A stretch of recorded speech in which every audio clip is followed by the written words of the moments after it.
After years of police work, officers often can't help but be influenced by the cynicism they feel. A mental shortcut becomes almost irresistible and maybe even rational by some lights. The two young black men on one side of the street look like so many others that officer has locked up. Two white men on the other side of the street, even in the same clothes, do not. The officer does not make the same association about the two white guys, whether that officer is white or black. And that drives different behavior. The officer turns towards one side of the street and not the other.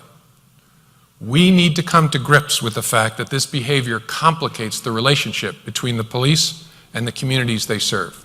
All right, believe it or not, folks, and we talked about this a little bit last week when he made the remarks, that's the head of the FBI, sounding like Barack Obama.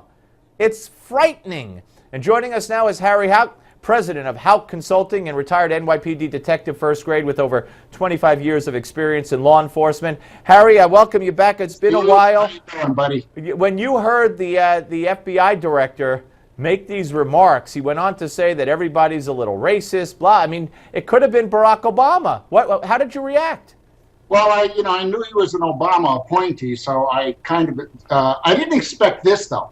This is really kind of strange. I mean, I wonder how many police officers they surveyed to be able to come out with an answer like that, making a comment like that, with a blanket statement saying that officers look at blacks on one corner wearing the same clothes differently than they do on whites in one corner. Here's a man who's never probably spent a day on the street of his life. You know, he's an attorney. He's behind the desk. He does a great job prosecuting cases, I might add. But how he can make a statement like this just is totally, incredible to me. And when they talk about getting rid of profiling, like profiling's a dirty word, it was made a dirty word by Al Sharpton based on what happened on the New Jersey Turnpike so many years ago, where a few state troopers were convicted, I believe, if I remember it right, of just stopping blacks to have fun. That's not profiling. That's illegal activity. Profiling is what we all do and what police have to do. Am I correct? Exactly. People do have to be profiled. There's certain types of behaviors and body language that you pick up on the street.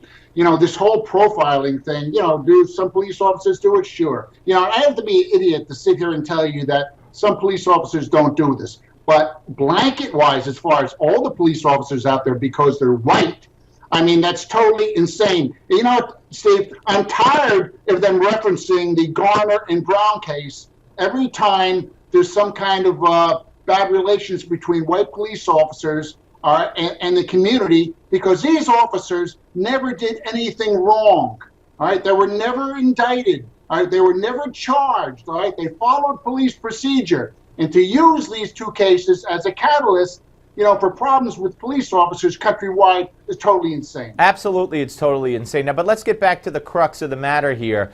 Jesse Jackson himself said that when he, and this is years ago, he said, when I hear noises behind me and it's late at night and I'm walking down the block alone and I turn around and I see that, it's white kids instead of black, then I'm relieved. Now, don't police have a reason, especially in certain areas, and don't blacks commit a disproportionate amount of the crime? And if they see, blacks hanging out on a street corner, statistically, depending on where they are, isn't it likely that those blacks are more likely to be up to something illegal than whites? I mean, statistically speaking, am I right? Well, Steve, yeah. I mean, the thing is that you can't, drive down, let's say, in a black neighborhood and see kids hanging out automatically thinking that they're committing crimes. But there might be suspicious behavior that we're seeing as police officers that make us want to make a stop. We have laws that we have got to follow. You've got to have reasonable suspicion to make a stop and probable cause to make an arrest. And of course, a white police officer working in an entirely black neighborhood, that's always going to stop our black people because they're the ones committing the crimes in that neighborhood. Right. Right. It's so misleading. And what ridiculous. I meant was, and it's hard to visualize what the officer said, but what Tacomie said. Here in one corner you have a bunch of whites, in the other corner you have a bunch of blacks, and they're going to gravitate towards the blacks. I mean, I don't buy that at all. Right. But it's frightening, Harry. But you know what? Quanell X was on this show Friday. New Black Panther Party in Texas, the whole thing. He went around with police in Houston for a night. And you know what he says now? He says, brothers, sisters, always obey the police. He didn't say that before he had to take a gun with paintballs and decide whether or not to shoot. Yes, Steve, they're making assumptions not based on any type of evidence. They're making these assumptions based on their own racism. Right. All right. Hey, Harry, great talking to you, sir, as always. Buddy. Harry Houck. When we come back, the editor of Front Page Magazine, David Horowitz, on how Obama is dealing or not dealing with ISIS and Israel. It's coming up next.